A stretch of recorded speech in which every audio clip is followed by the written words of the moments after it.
Seicross, danger zones, suicide bikers, explosions, and booby traps all stand in your way as you race your super space bike into the enemy city to rescue the captured people of Petras.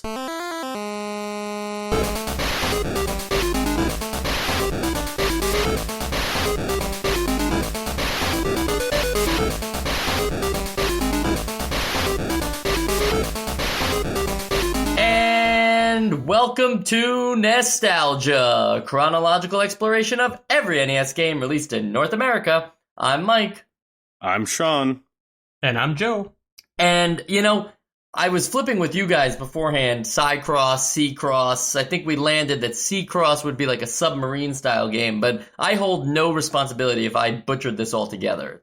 I would have to say that, grammatically and spelling-wise, if you're going to have an S-E-I, you are signaling to me that you want me to say Seicross. Now, forgive me if I'm wrong, but that seems to be the rules of English. Joe, anything else? I just think Seicross sounds... that's where I naturally go. I think Seicross sounds way cooler than Seicross. So maybe it should be Seicross. Never mind. Seicross sounds way cooler.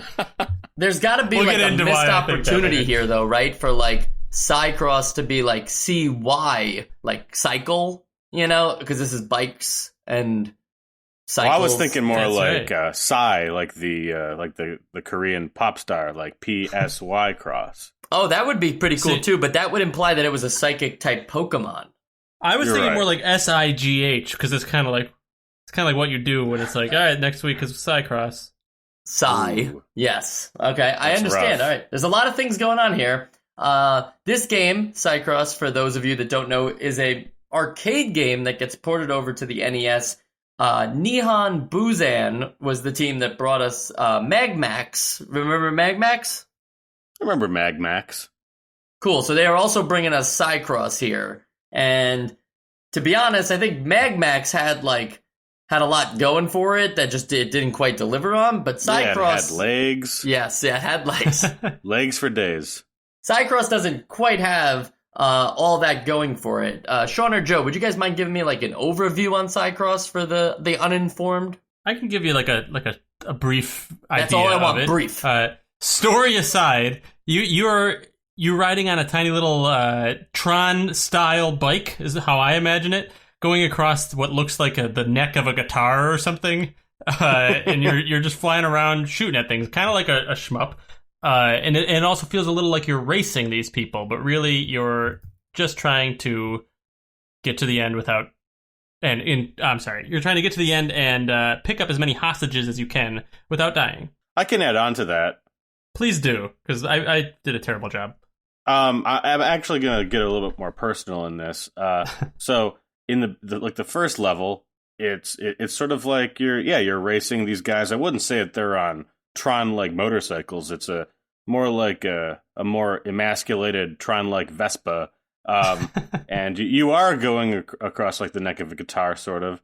And it sort of does feel like a race. You can you can hit people into the walls. You can hit them into other things, into other obstacles. And then when the second level happens, you realize that you've been fooled, and you are once again playing a shmup. Yeah, that was weird, right? The first level is a totally different... Well, it's not totally different. It's the same thing, just with other racers, quote unquote. But then the second level, it just takes that away.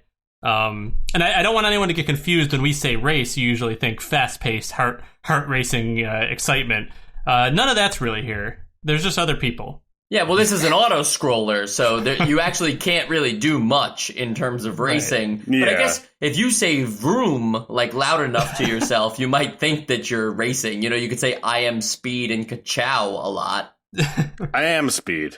Yes. I think one thing that both of you missed that's an important part of the game is that, the thing that's mostly going to kill you here, besides the obstacles throughout the course, is your own energy. You have a very limited fuel supply. This thing can maybe drive, a mile before it just explodes from lack of energy. So you need to constantly pick up energy tanks as well. And these are they're like discs. I don't even know how else to describe them, but they're just these floating discs that are just seem to be placed randomly. They might have some method to them. But there's more than enough of them. You just have to kind of make sure that you're always collecting them. I think of it like if anybody's ever played F-Zero, you have to like ride in certain zones to pick up an energy boost and stuff like that. So it's not as frequent as a full zone of an energy boost, but there are like these, there's plenty of energy pockets to pick up as you go along. Yeah, it's just like in many other of the shmup games that we played that have that sort of decay to your energy happening, and yeah, it's just any other pickup. It's just a little piece of energy on the ground. Usually, I don't personally care for that gameplay element, unless it's like the whole game is built around that time limit aspect. And I don't love it here either, but I think that it didn't bother me too much just because those power-ups that give you energy are so frequent that I almost was almost never worried about dying from running out of power-ups. Or whatever, energy, or whatever it's called. Yeah, it's kind of like a stimulant as you're playing to just constantly make sure you're also, like, not just dodging things, but collecting things as well, right? Right, yeah, that's a good way of putting it. Yeah, it's sort of, it'll put you on lines through the level that you may not have otherwise wanted to go through. Like, if you are maybe running out, and you can be in a position where you are running out. They are frequently come across, but they're not that frequently come across. And if you really do need that, then you will have to put yourself maybe in harm's way just to make sure you don't blow up in 20 seconds. Yeah, actually, now that you guys put it that way, I think that this element actually benefits this game quite a bit, because otherwise, without that need to pick up those things, I guess you'd still be picking up hostages, but otherwise you would just be finding the easiest, the path of least resistance. It at least realizes that there's more motivation to picking these things up than just higher score. Yeah, and I wouldn't be surprised now if we were to find out that the developers maybe were playtesting this and thinking like, wow, there's just not enough to do, and then they were like, we need to add more stuff in here that like for you to collect so it feels more like you're engaging with the game. Well, I think that if they would have planned out maybe where these things were, and I'm not saying that they're randomly generated. I just, the feeling is that they're relatively easy to get. The manual kind of says like, if you try to pick up every energy pack, you might go too far and encounter too many obstacles. I didn't really notice that when I was playing. I actually thought it was fairly easy to get these things. So if there was some kind of consequence for collecting these things, I think that would actually bring it a step up. But since they're just kind of, littered like one at a time on the screen, there's never really an urgency to collect any of these things. Just make sure you have them if you're like, approaching halfway or something like that. Yeah, there's a balance issue here, and it does sort of feel like we're focusing very strongly onto one small aspect of this game, but I think it does tie into the game experience as a whole, and that is you're supposed to be balancing going for the energy packs and also going for the prisoners, the little blue people, and they usually show up at the same time. They're all scattered about. But they're usually placed far enough away from each other that like you can't get all of both. You can't be in two places at one time. You're going to have to pick between the two. And I think that there's a little too much of all of them for them to be very meaningful decisions. But I think that's what they were trying to do. And at the end of the day, it really just comes down to the fact that the hostages aren't story related. I mean, the game doesn't have a story. It's an arcade game. So they really are just points. It has a story, Mike. I know. But that's a bigger part that we're going to have to get to later in the show. The gameplay wise, the hostages are like, take them or leave them. First off, they don't feel like hostages. They just feel like, what are they doing on the racing track? Like, get off the track, If there's these other enemies and you're trying to do things, and then running them over is the best way to collect them. I don't know about that. One thing that I did notice is that when you collect, and this is mentioned in the manual too, is that as you collect them, it brings your energy down more. So that's actually another interesting component of like, save too many of these guys, and you're going to need to collect more energy packs more frequently as the game goes on.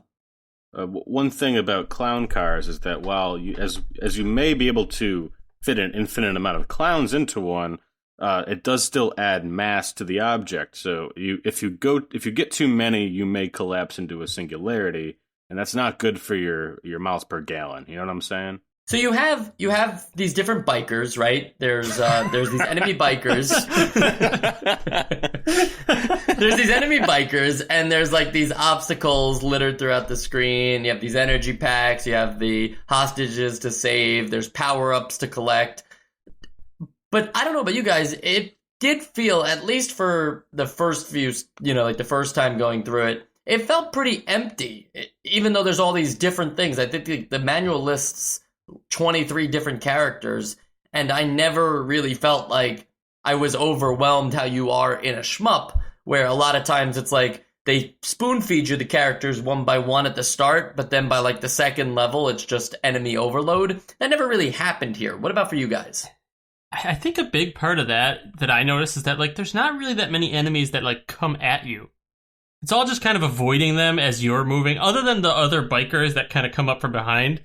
Nothing else is coming at and attacking you, or half of it's not even coming towards you. Yeah. Like, so it just felt like kind of a painfully slow, journey through this this corridor or whatever it is that like never gets too exciting, because you're just kind of like, all right, you're like planning way far ahead. Like, all right, there's a power up over there. I'll go on this side. I'll turn around here. Everything's moving really slow. Yeah, so basically this game rotates between 3 different kinds of levels, and the first is the one that almost looks like a race, and that's when you mostly have these guys on bikes coming from behind you. Like, yeah, they are kind of an obstacle if you try and knock them out of the way in a weird way, but for the most part, they're not even paying attention to you. And then you have scattered about like a sparse amount of non-moving obstacles. So that's the first one. The second kind of level is a much slower, much more densely packed obstacle course. Again, nothing really coming at you. There's just a lot of obstacles that stand still that'll shoot at you, but yeah, they don't move.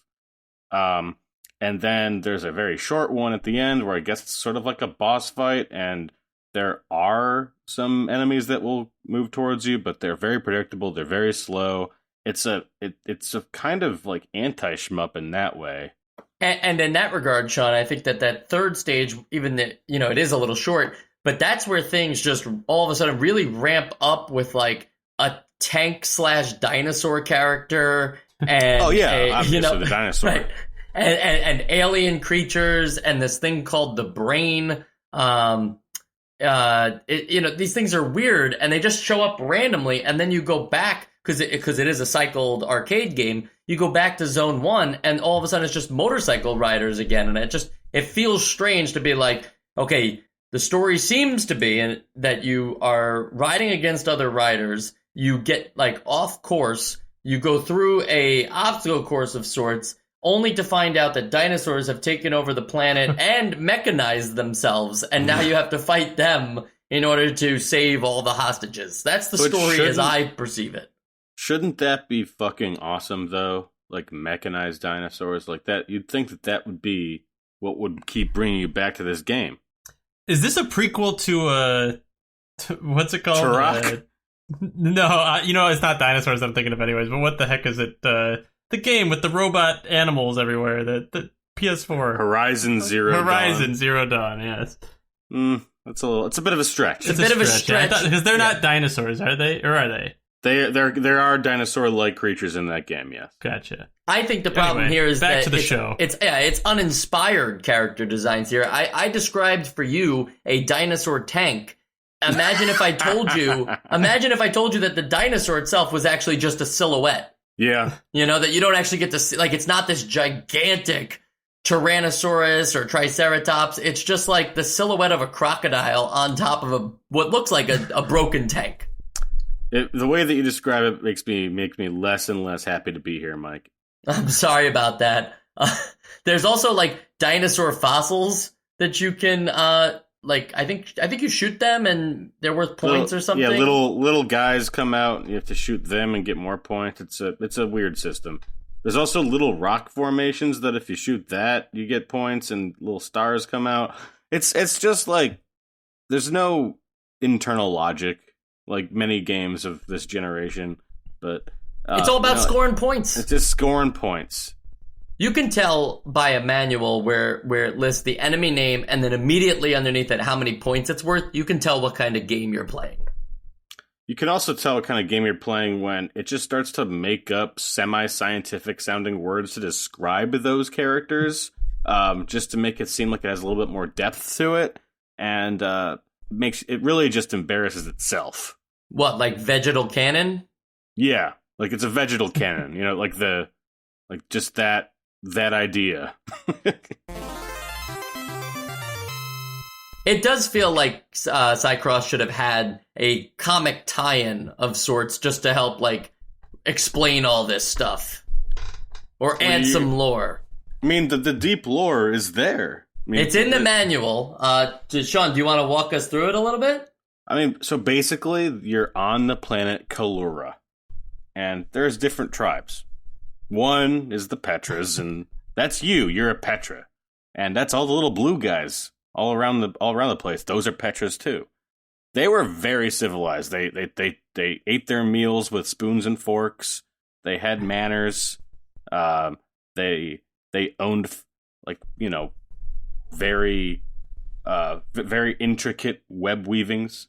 And then there's the Basrahs, and you know they're basically just like, you know, they like NASCAR.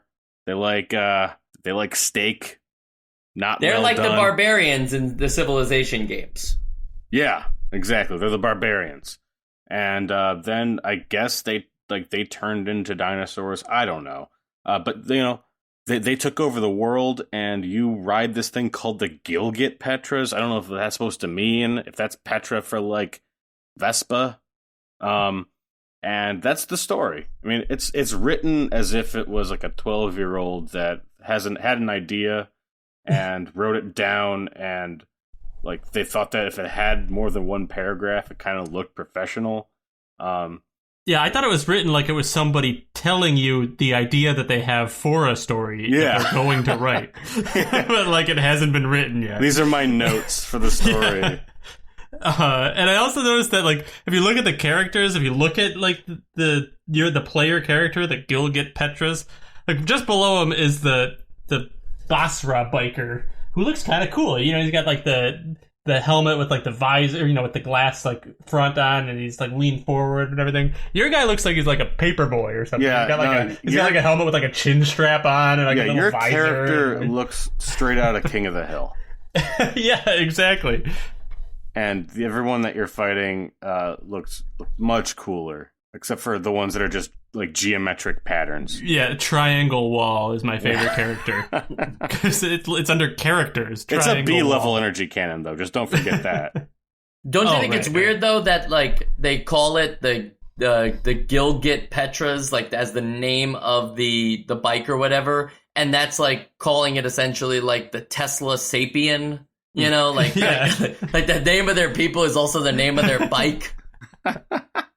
I would love to ride a Ford Human. Yeah, it doesn't add up to me. And then another part that doesn't add up is that the Basrahs are just another tribe on this planet Colura, right? So there's two tribes, the Petras and the Basrahs. Where do the aliens come in? It's you versus the Basrahs. Did the Basrahs turn into aliens? It never says that. I think they should have included a sentence turned at into best. beings from a different planet. That's entirely possible. I think that's how it really goes. Well, the game takes place underground, so maybe all this alien stuff has been living underground, like Steven Spielberg's War of the Worlds from 2005 with Tom Cruise and Dakota Fanning. Are we underground right now? And does it ever say alien?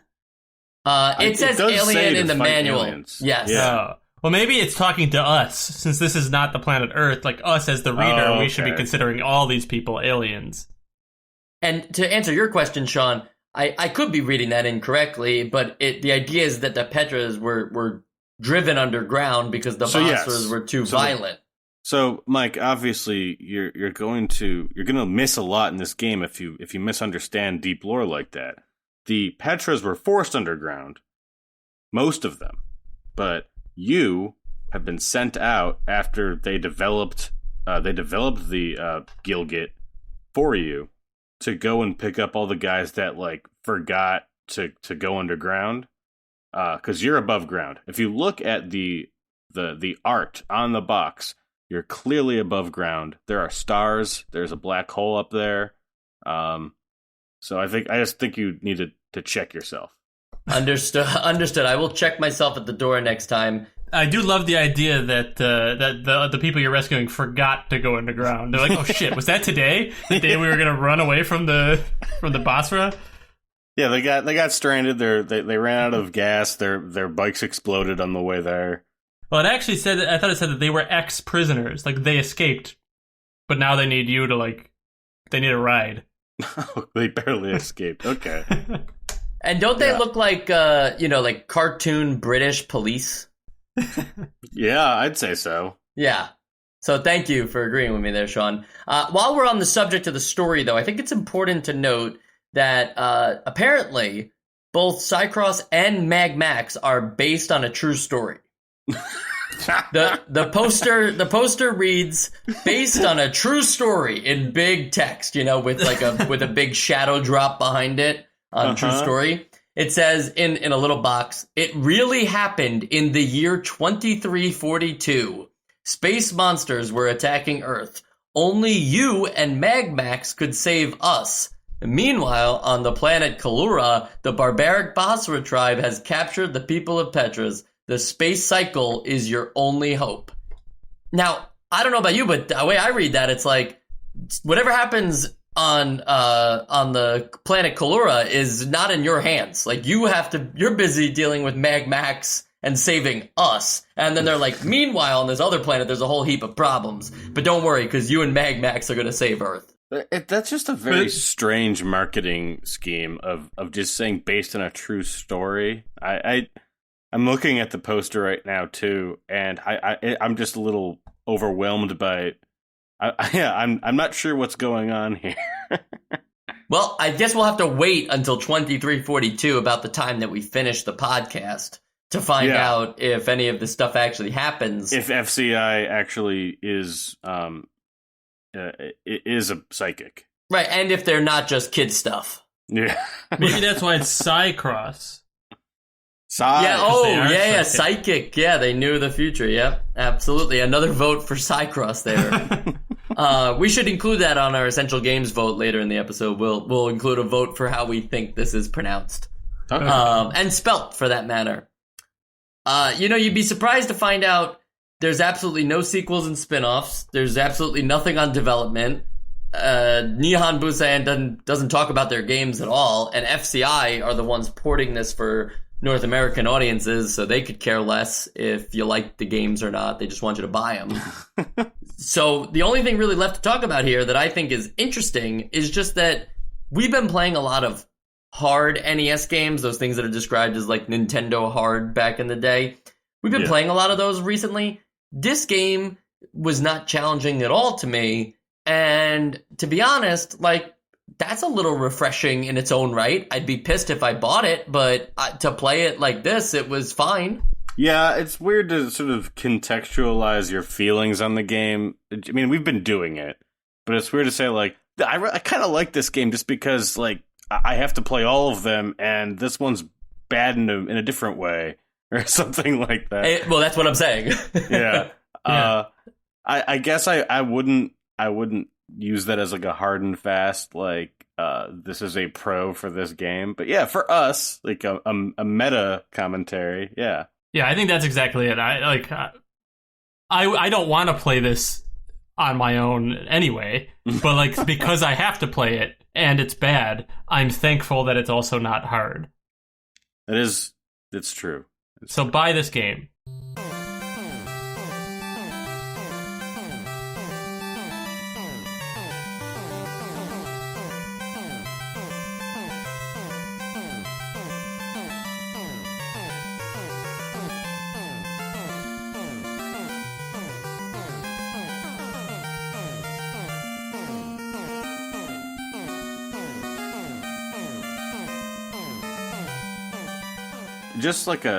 Just going back a little bit to the game itself, I will say that one thing that it has going for it, when it isn't being when it isn't being covered up by a bunch of nonsense sounds, like sound effects, like I do kind of like the music in this game.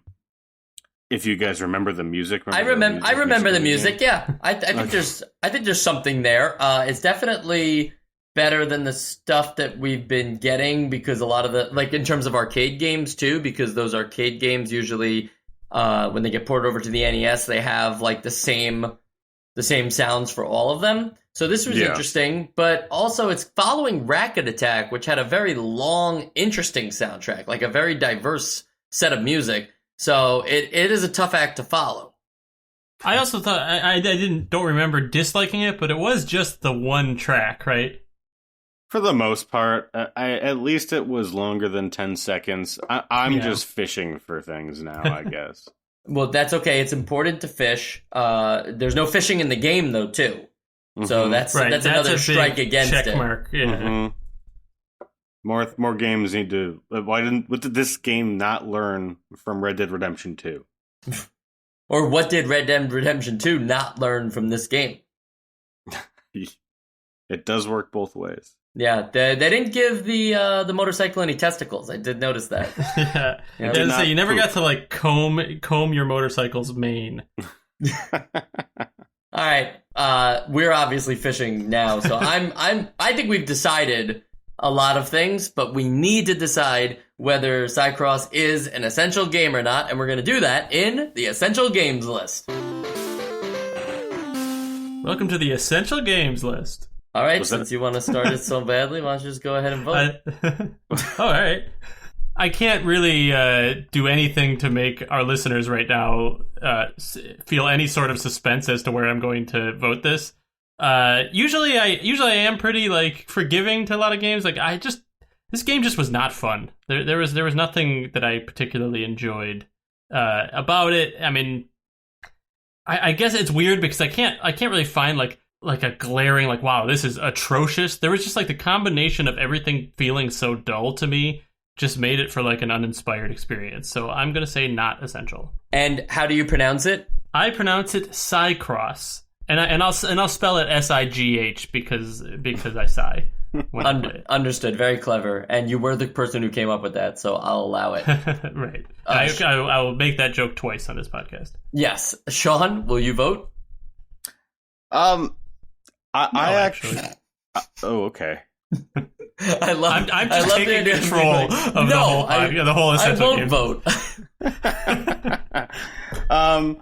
I mean, I think that in the pantheon of shmups or shmup likes that we played, I'd put this in the middle somewhere. Like I didn't hate the game. It was smooth enough to play. It did have some at least interesting aesthetic choices that I think a lot of shmups that we played didn't have. All that being said, it's not an essential game. But I will say that it is on the list of essential games that made me think that maybe this would be like Jet Moto, but wasn't. So this is number 1 on that list. But I would pronounce it Seicross. Seicross. Ooh, okay. Seicross. Yeah. Spelled like acai. Seicross, yes. ACAICROSS. That's fantastic. And before I give my vote here, I just want to say that according to one poster that I was able to find for Seicross, this is for the arcade version, it seems like Gilgitt is actually the name of the player and not the name of the bike. In which case, that doesn't, that kind of takes back what we said earlier about calling things Tesla Sapiens or Ford Humans. No. Okay, the poster does not override the manual. The manual says the Petras developed a mini-sized rescue bike, which they called Gilgitt Petras. Okay. I think mini-sized rescue bike is what they call the guy. Yeah, that's his name. Oh, his name is mini-sized rescue bike. Gotcha. Yeah. Okay. Yeah, I like that. Here's where I stand on this game. It's not essential. And, I almost wonder, like, would this, would a ROM hack of this game where it just goes, like, even 5% faster make it a more thrilling experience? Probably not. But it is very slow. And that's something we didn't cover too much because we were so busy just talking about how there's not much happening anyway. So I don't think speeding it up would make it an essential game. You know, I really feel like Joe was onto something early on with that Tron light bike thing. They should have focused more on something, because they had the aesthetic look, you know, like there is some cool stuff here graphically. So I think they should have tried to do that and do something with that wasn't so simple. Now, I get it that it's just a port of an arcade game, and I don't know when the arcade game came out, so for all we know, it was just like, what do we want to do? You know, games are different now. I don't care. Just port the one that we made 4 years ago. You know, like that. It could have happened. It could have happened, and it has happened. Nobody changed anything for Pac-Man on the NES, right? But that one was good, so go figure. As for how I am spelling this, you know, I always saw it as Seicross, so I'm just going to go back to that and just call it Seicross. And I got one last thing. In comparison to apparently its sister game, Mag Max, the tank dinosaur has nothing on Gigantic Mechanical Monster Babylon. Which is just like an amazing name and title, you know? Like, imagine if you ran into that thing in Skyrim, like how you discover dragons, you know? Like, you know how like it shows up with text of like the dragon you've discovered at that moment? It's like, imagine if it was like, you know, what did you call it? Gigantic Mechanical? You've found Gigantic Mechanical Monster Babylon. That would be so cool in an Elder Scrolls game. Yeah. So make it happen, Bethesda. Todd, we know. Yeah, Todd. Yeah. We know you're listening, Todd. And we will port Skyrim to nostalgia. We will record all lines of dialogue from the game, and we'll say them all. Yeah, there'll be an audiobook reading of The Lusty Argonian Maid and all that fun stuff. We'll do the whole thing. Only for our Patreon members, though. Yeah. So if you want this, you're gonna have to subscribe to our Patreon. Yep. You'll have to create a Patreon for us and put that as one of the, I don't know, stretch goals. It's one of the rules, actually, is that for anybody who wants to be a Patreon subscriber for Nostalgia, you have to make a separate Patreon page for us. So, like, the one that, you know, Barry makes has to be different than the one that Tom makes. Everybody has to make us a... We see you, Barry. I see you, Barry, every day in my sleep. Okay. And that's because I sleep at the day, not at night. So that's why I said every day rather than every night.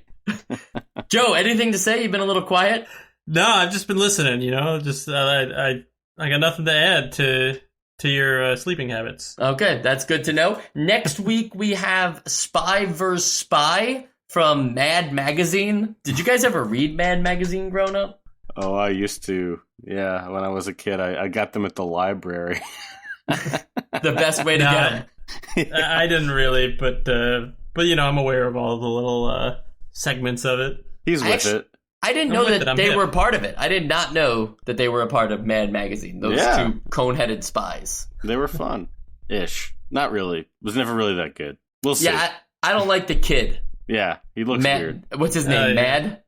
Max. No, it's like we'll remember next week. We'll talk. Okay, that's good. Yeah, we'll talk more about Mad Magazine next week. So if you loved Mad Magazine and you're mad at us for not even knowing anything about it, I promise to read one classic issue of Mad Magazine by next week's recording. Back to front. Yep. The Japanese way. All right, I'm Michael Esposito. This has been Nostalgia. You can find us on Twitter at NostalgiaCast, posting things all the time. We got a lot of engagement recently, so if you're liking engagement and you're liking posts in general, we want you to like our posts because that boosts engagement. Yeah, like our posts, consume product, and know that it's fine to consume our product because no one profits off of it. Not even us. Not even us. All proceeds always go back to I don't know. Bezos. Yeah, the podcast itself. Yeah, Jeff Bezos. That's good. Yeah, you call him Bezos, huh? I call him Sizos. Sizos. Oh my gosh. All right, that's it. We're done. I'm Michael Esposito. You can find me at Esposito Film on Twitter, and I'll talk to you soon.